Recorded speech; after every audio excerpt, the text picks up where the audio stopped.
Louvo a Deus por mais esse dia na presença dEle. Se você não se deu conta, o mês de setembro acabou ontem. E você venceu, né? Hein? Apesar de tudo, apesar das prerrogativas e as perspectivas, entendeu? Você está aqui de novo. E eu tenho para você hoje... Até medo de começar a falar, né? Agora vem. Eu tenho hoje para você uma palavra de fogo. A palavra de fogo é se for do inferno, né? Entendeu? Foi a Asa que compartilhou comigo outro dia, entendeu? A música lá de uma mulher, negócio quebranta, coloca o fogo, não sei nas coisas. Eu falei, fogo tá muito alto, né? Tá? Fogo é fogo do inferno, tá? Então se você está sentindo calor, agora zerou, hein? Não, agora tá sem áudio, tá bom? É que eu não tô ouvindo. Não, tá bom. Se tá bom para eles, tá bom, tá? Se você tá sentindo calor aqui, entendeu? Imagina na porta do inferno, né? Tá bom. Não, tá ótimo. Tá? Se você tem o desejo de ter uma estadia lá, entendeu? Continua vivendo a sua vida, a revelia do jeito que você quer, que você vai ganhar como prêmio um passaporte da alegria, pra você passar a eternidade lá, tá bom?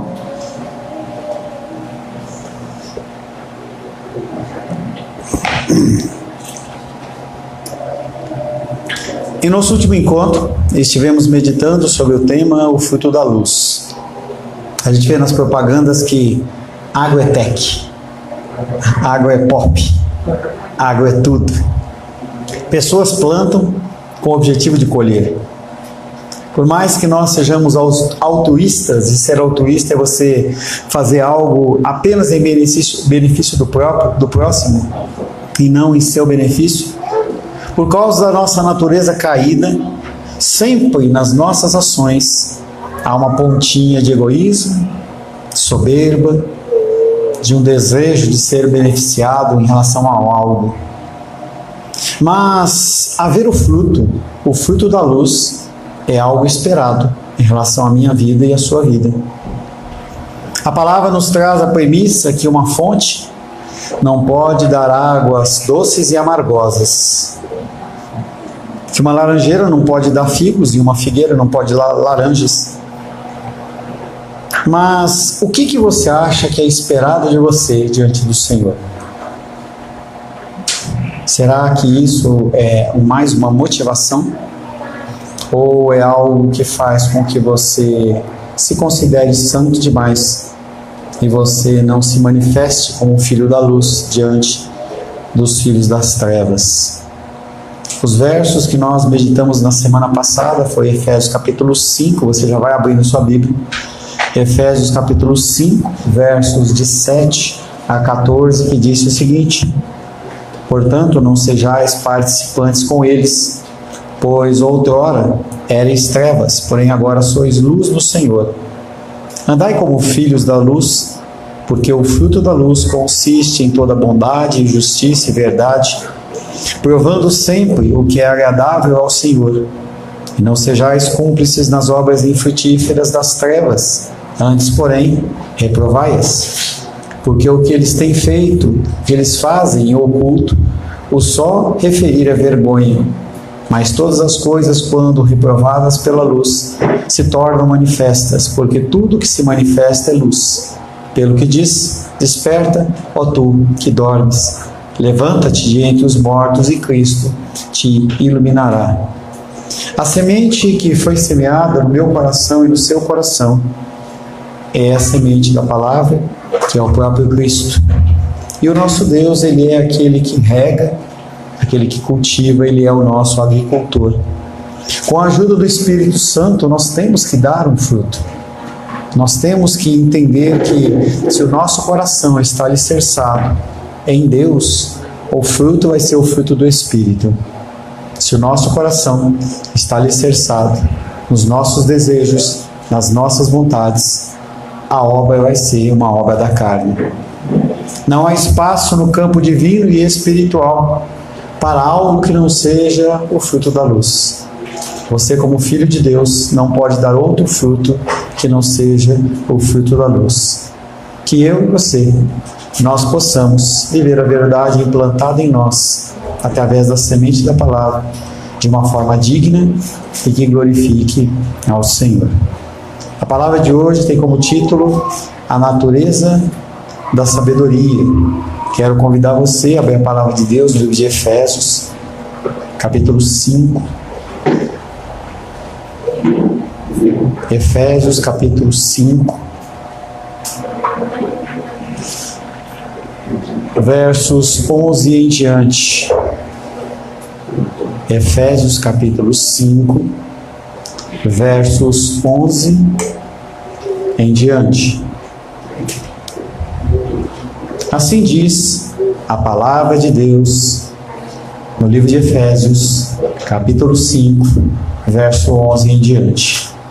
Que não sejais cúmplices nas obras infrutíferas das trevas, antes, porém, reprovai-as, porque o que eles fazem em oculto, ou só referir é vergonha.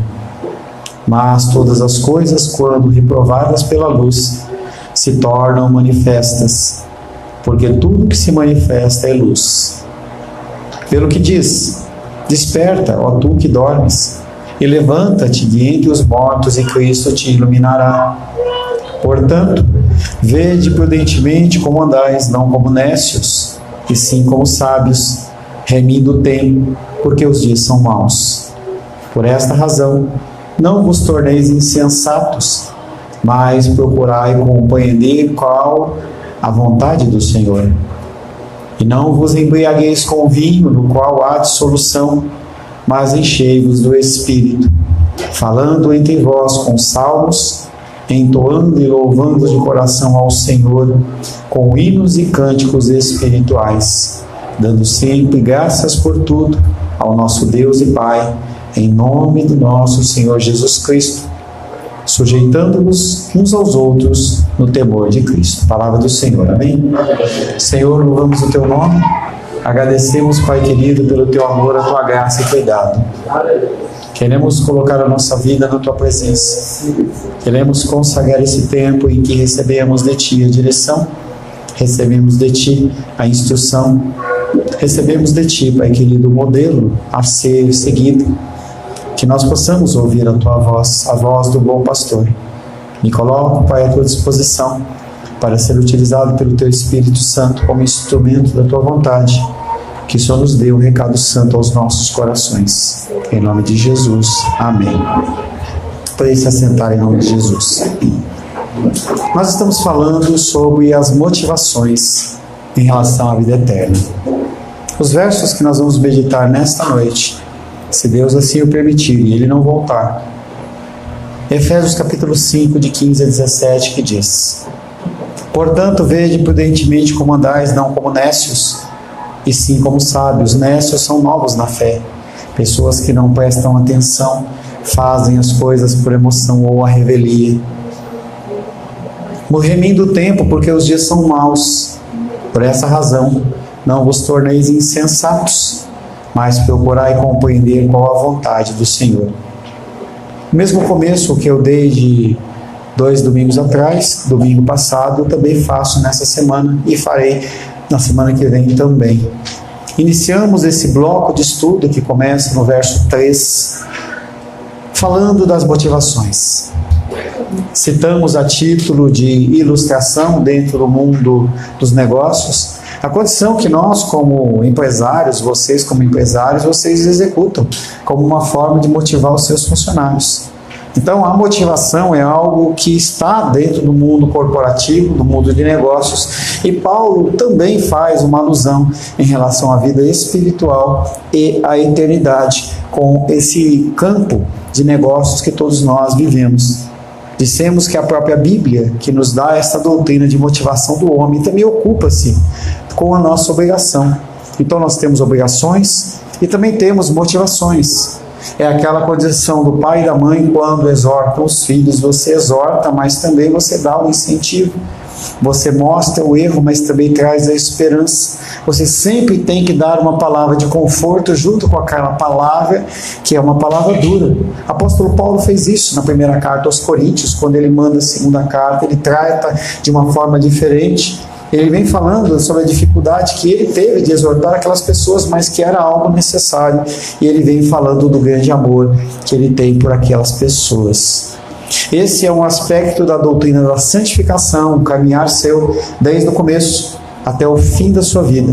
Algo que é muito enfatizado na igreja, muito enfatizado na Bíblia e muito negligenciado na igreja. Parece que a casa do Senhor é apenas um local de obrigações, de afazeres, em que você não tem direito a absolutamente nada.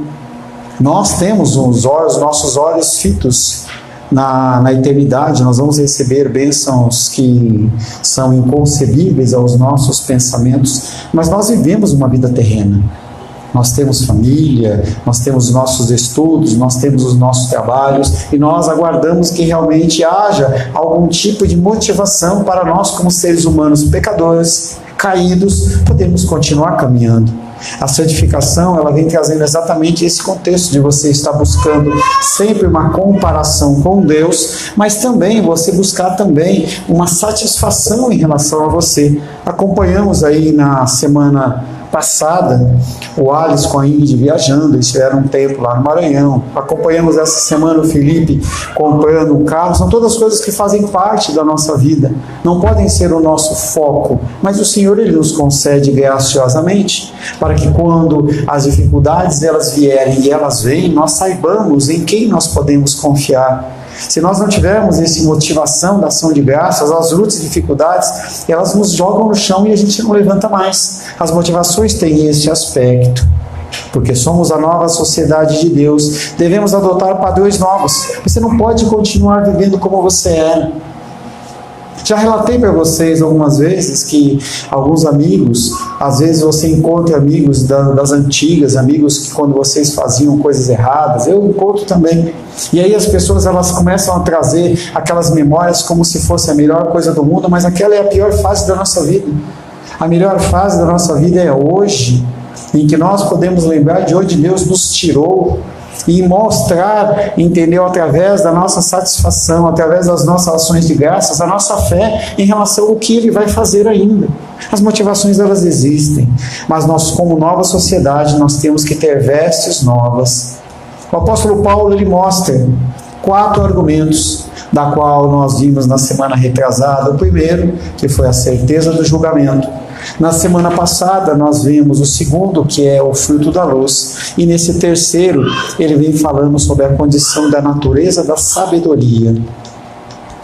Esse pequeno parágrafo, verso 15, 16 e 17, ele nos traz uma instrução profunda em relação a alguns ensinamentos que são muito importantes para a nossa caminhada. Ele é baseado em 2 propostas. A primeira delas é que os cristãos são pessoas sábias.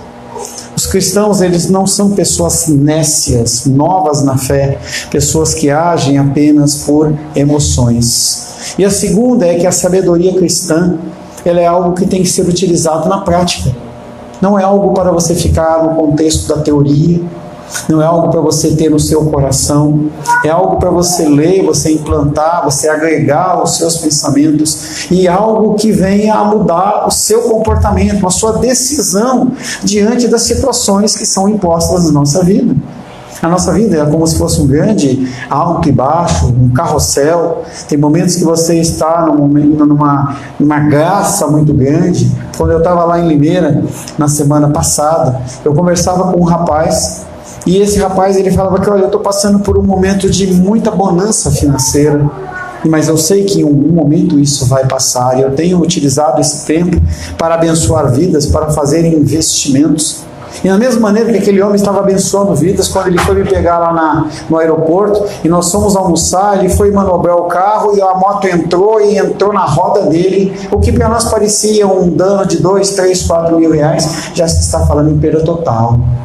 E ele não está preocupado com isso, porque ele sabe em quem ele tem crido. Essa condição de você saber em quem você tem crido vai ser realmente colocada em prática, como nós estamos falando, diante das lutas e dificuldades. Não é no momento de bonança, não é no momento em que o Alisson está lá andando na cachoeira, ou que o Felipe está andando com o carro dele, não. É no momento que quebra, é no momento que dá o problema, é no momento que tem o revés, que nós vamos mostrar se nós somos sábios realmente na prática ou se nós não somos. E o nosso objetivo nessa noite é falar um pouco sobre essa sabedoria. A palavra no decorrer de todo este bloco tem sido um conceito de andar. Você não pode ficar parado. As coisas acontecem e você não pode ficar parado, você não pode se deter naquela dificuldade, você não pode se deter naquele revés, porque se você se detiver naquilo, o que vai acontecer é que você vai parar de olhar para a cruz e você vai começar a olhar apenas para o seu problema.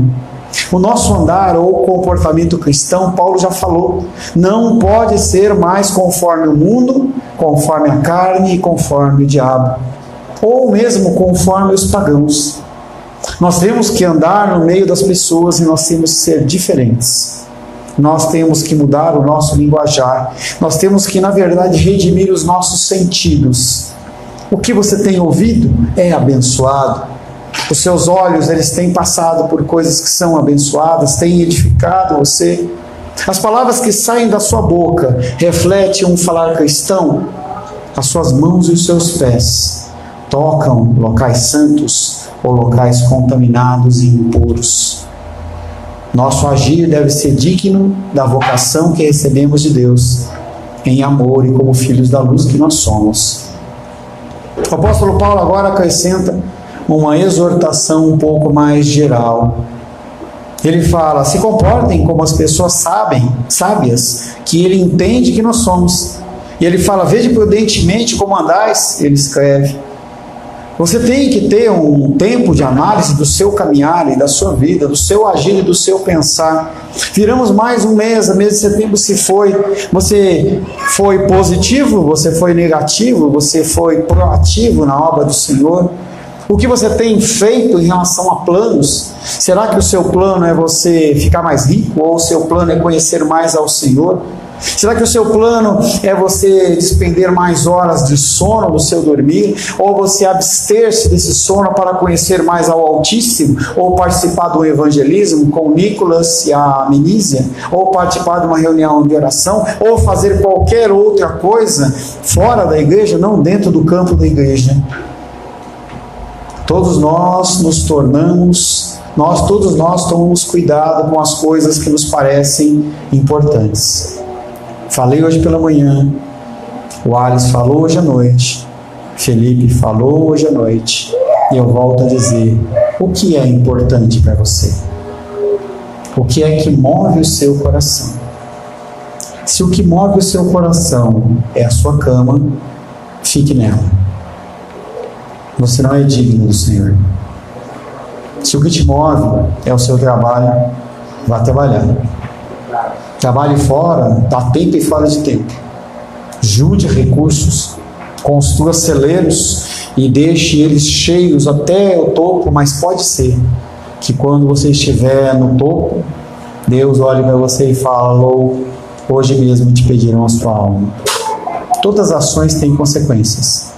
O tempo de nós agirmos é hoje, o tempo de nós vivermos é agora.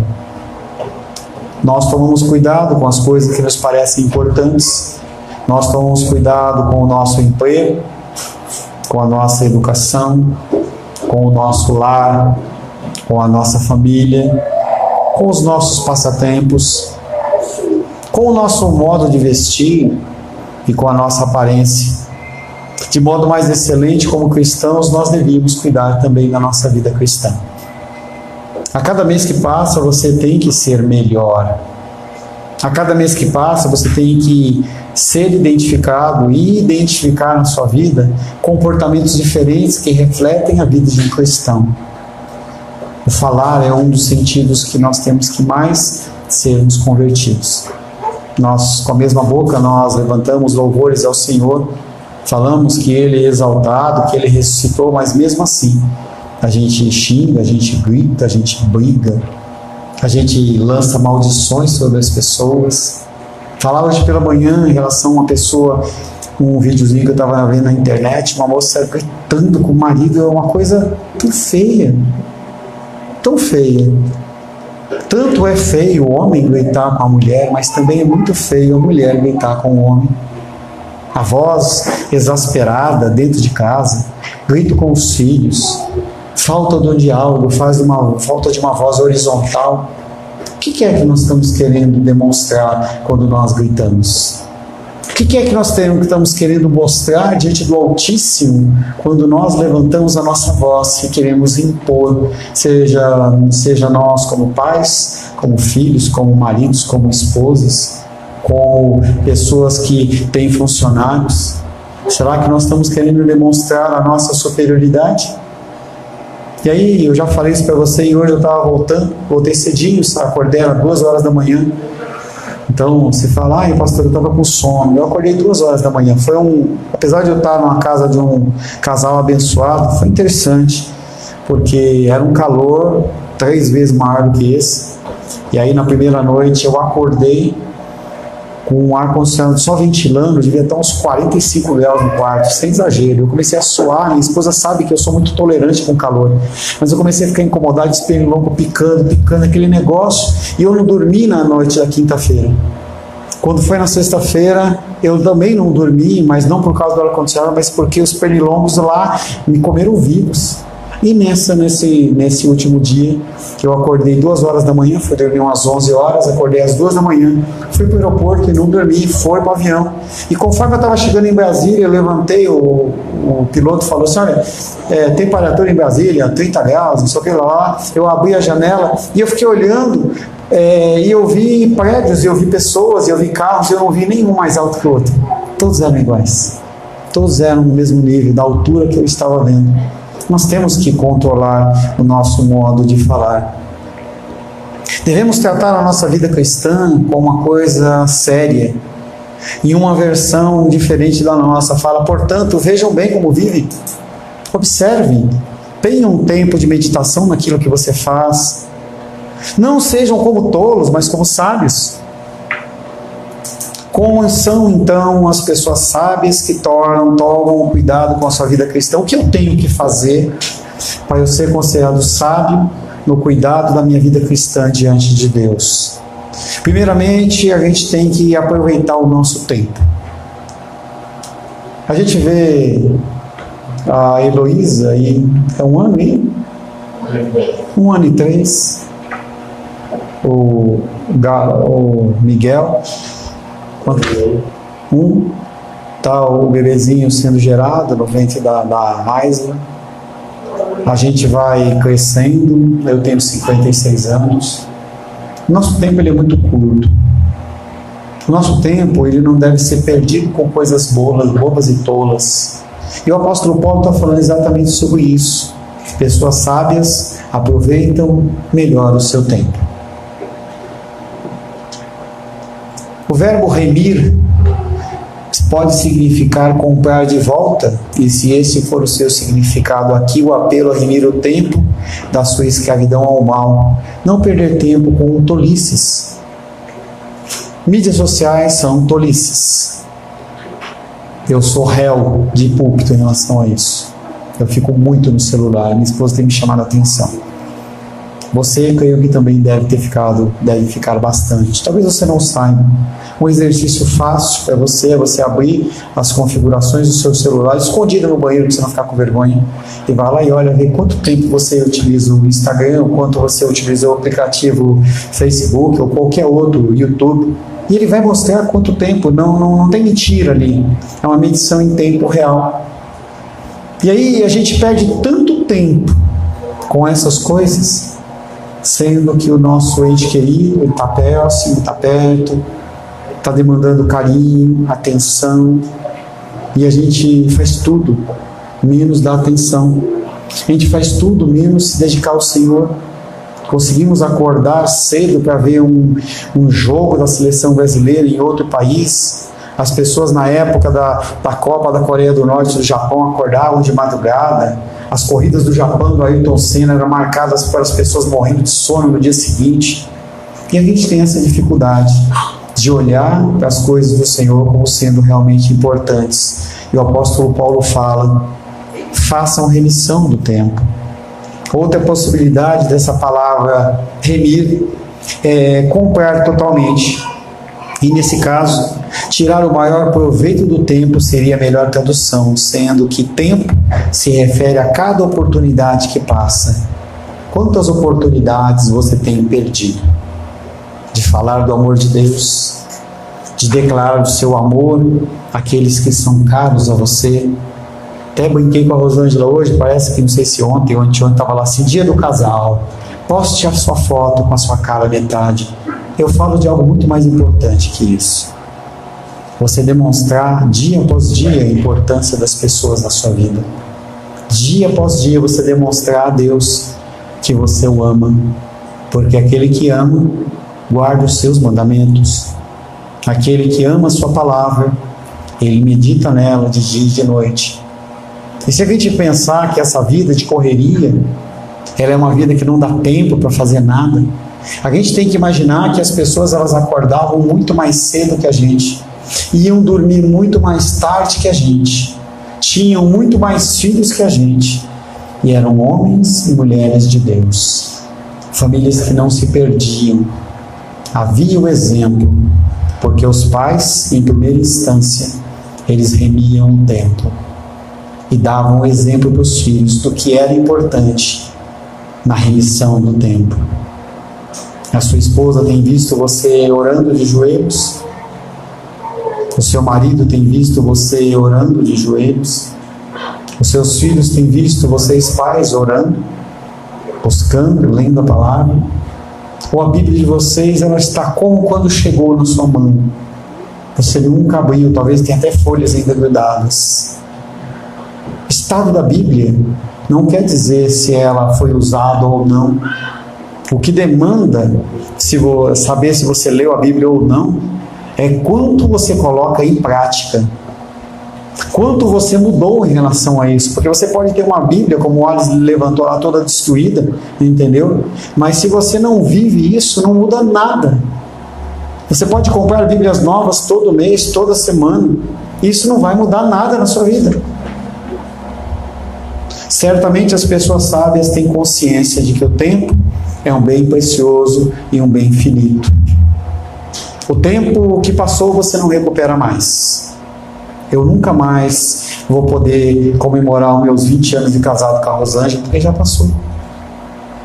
Eu nunca mais vou poder passear com a minha filha com 18 anos, porque ela não tem mais 18 anos, ela já avançou mais. O nosso tempo de escolaridade, a nossa vida, ela passa e você não tem como você voltar atrás. E a gente vê isso de uma maneira muito mais clara quando um ente querido nosso falece, em que aí você se debruça sobre o caixão com choros, não resolve nada. Você pode comprar coroas de flores, você pode entoar um poema, cantar um louvor, mas aquilo não afeta mais nada porque a pessoa morreu. Quando Jesus voltar, também não vai ser mais nada a ser feito. Hoje pela manhã eu falei para vocês que eu estava na minha cabeça pensando, um dia desses eu vou fechar essa porta e vou trancar. Quando for 19 horas eu tranco. Para que você tenha um sentimento no coração do que vai acontecer no dia do Senhor se você não tiver uma vida reta nos seus caminhos. O sentimento de você não poder adentrar, o sentimento de você não poder participar, e talvez aquilo gere em você algum tipo de consciência. Todos nós temos a mesma quantidade de tempo à nossa disposição. Todos nós temos 60 minutos por hora, 24 horas por dia. E uma outra coisa interessante nessa viagem minha para o Maranhão, a primeira vez que eu fui, eu fiquei num apartamento top, mandei fotos para vocês, na frente da praia, um quarto com uma cama, um negócio show, entendeu? Ele era um coronel dos bombeiros, aposentado, ela uma promotora pública, os dois muito bem financeiramente, e me levavam para comer nos restaurantes, e eu tinha à disposição um chuveiro maravilhoso, mas nesse lugar, eu fiquei olhando porque teve um problema de construção lá, e aí o que acontecia é que a água não subia todos os dias para a caixa, e aí eu tinha que tomar banho, tomei 3 dias de banho de cuia. E quando eu ia escovar dente, eu tinha que pegar a água lá, escovar e fazer o bocheche e molhar lá. E isso mostra que as coisas elas são finitas. A água ela é finita. O tempo ele é finito. As oportunidades nas nossas vidas eles são passageiros. E nós temos que aprender a usar com sabedoria. Nenhum de nós pode esticar o tempo. Nenhum de nós. As pessoas sábias, porém, empregam com maior sabedoria e proveito possível o tempo. Eclesiastes capítulo 3. Salmos, Provérbios, Eclesiastes. Eclesiastes capítulo 3. Salomão ele vem falando um pouquinho sobre o tempo.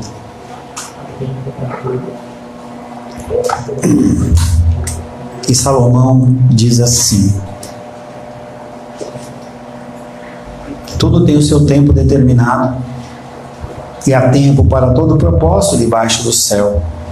Há tempo de nascer, tempo de morrer, tempo de plantar, tempo de arrancar o que se plantou, tempo de matar e tempo de curar, tempo de derrubar e tempo de edificar, tempo de chorar e tempo de rir, tempo de prantear e tempo de saltar de alegria, tempo de espalhar pedras e tempo de ajuntar pedras, tempo de abraçar e tempo de afastar-se de abraçar, tempo de buscar e tempo de perder, tempo de guardar e tempo de deitar fora, tempo de rasgar, tempo de coser, tempo de estar calado e tempo de falar, tempo de amar e tempo de aborrecer, tempo de guerra e tempo de paz. Os sábios sabem que o tempo está passando. Os sábios sabem que os dias são maus. Deste modo, eles agarram cada oportunidade que têm, mais rápida. Daniel, presta atenção aqui. Desse modo, eles agarram cada oportunidade o mais rápido possível para aproveitar aquele momento. É algo que eu tinha na minha vida com a Rosângela, uma vida comum, trabalhar, acordar, e aí nós decidimos começar a viver, curtir, passear. Por algum tempo, para os casais, eu mandei as fotos e mandava as fotos. Nós não deixamos de sair, nós não deixamos de fazer, porque nós entendemos que o nosso tempo ele é finito, ele não é para sempre. Uma vez tendo passado, até as pessoas mais sábias não conseguem reaver o tempo. Uma vez uma pessoa colocou um anúncio no jornal dizendo: perdidas ontem foram, em algum lugar, entre o nascer e o pôr do sol, 2 horas, douradas como ouro, cada uma delas cravejada com 60 minutos de diamante. Nenhuma recompensa foi oferecida, porque as horas que se foram, elas nunca mais serão recuperadas. Jonathan Edwards, pastor do grande avivamento da década do século XVI, XVII, ele escreveu nas suas resoluções, ele era um homem que era sábio, e ele determinava coisas para que ele continuasse fazendo.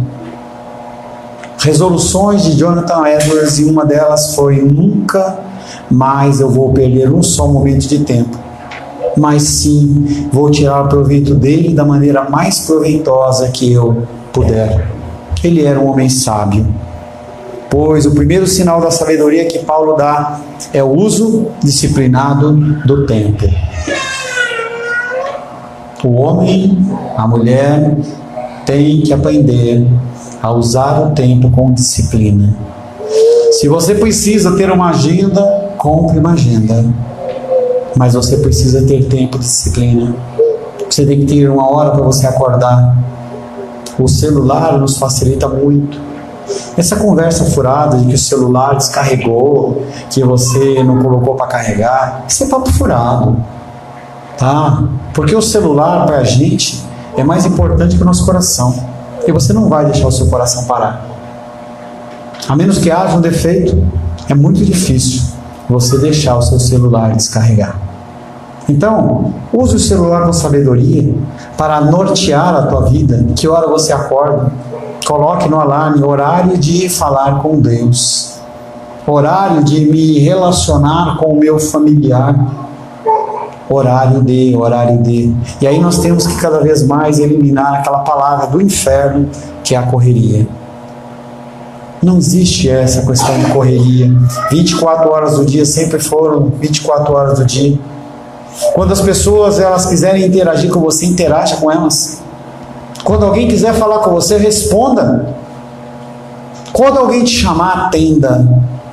Porque pode ser que você não volte a falar mais com essa pessoa, como foi o caso da minha titia, que eu já falei com vocês. Os sábios, em segundo lugar, eles discernem a vontade de Deus. O que Deus quer para a minha vida? Sábios sabem cuidar do tempo e também cuidar da vontade de Deus. Tenha certeza de que ao passo que a vontade própria é insensatez, o seu querer e a sua vontade, o meu desejo, o seu desejo não vale nada diante de Deus, mas a busca da vontade do Senhor, ela é tremenda e ela é agradável ao Senhor. Em todos os aspectos, e você tem que começar a desenvolver algo disso, desse modo na sua vida. Quando você vai fazer uma coisa grande ou pequena, simples ou complicada, você tem que se colocar na presença de Deus e no mínimo falar com Ele: Senhor, é da Tua vontade que eu faça isso? Consulte pessoas. Liga para mim e fala: pastor, me ajuda a discernir. Tenha pessoas à sua volta em que você possa conversar a respeito das dificuldades ou dos afazeres que você, das decisões que você precisa tomar. Na multidão dos conselhos há sabedoria. E nós temos corrido demais. E nós não temos buscado o conselho das pessoas, nós não temos buscado a vontade de Deus. Por essa razão, o apóstolo Paulo fala: não vos torneis insensatos, mas procurai compreender qual é a vontade do Senhor. O próprio Jesus orou: não se faça a minha vontade, e sim a tua. E nos ensinou a orar dizendo: faça a tua vontade, assim na terra como no céu. Nada é mais importante na vida do que descobrir qual é a vontade de Deus. Nós temos a vontade geral de Deus, nós temos a vontade específica de Deus. A vontade geral de Deus, ela está muito bem explícita nas Escrituras, e você vai saber muitas das coisas que você tem que fazer ou não fazer apenas lendo as Escrituras. Mas algumas particularidades você vai ter que demandar tempo. A palavra continua sendo aquela que traz o norte. A palavra continua sendo aquela que mostra a direção para você, mas pode ser que você tenha que demandar um pouco mais de tempo na presença dele para entender o que ele quer que você faça. Muitos de vocês com dificuldades no negócio, nas finanças, eu falo: talvez seja a hora de você investir 1 dia, 2 dias em oração para saber o que Deus quer que você faça. É bendito você investir tempo, 1 minuto, 1 hora no dia, para você ganhar 1 minuto pelo resto da sua vida, porque aquele ensinamento que você recebe, ele nunca mais vai ser roubado de você. Sem dúvida alguma, acharemos princípios gerais das Escrituras para nos guiar, mas decisões detalhadas só devem ser feitas depois de uma cuidadosa reflexão, oração, depois de procurar conselhos de crentes maduros e experimentados. Por isso nós vivemos em comunhão. Por isso nos domingos, de manhã e à noite, nós nos reunimos para nós podermos ouvir a voz de Deus e também saber que nós podemos pedir conselhos e conversar com aqueles que vivem conosco. E pode ser que Deus use a boca dele ou dela para falar através dessa pessoa, por mais pecador que seja. Seja sábio na remissão do tempo e seja sábio na busca da vontade de Deus. Amém? Senhor, louvamos o Teu nome, agradecemos, Pai, pela Tua graça e pelo Teu amor. Queremos ser sábios, queremos aprender a remir o tempo. Não permita, Senhor, que nós venhamos a ser envolvidos pelas coisas do dia a dia, que nós não tenhamos tempo para o Senhor, não tenhamos tempo para aqueles que convivem conosco. Nos ajuda, Pai, a sermos cada vez mais com o Senhor. Oro em nome de Jesus. Amém. Graças ao nosso bom, querido e amado Deus.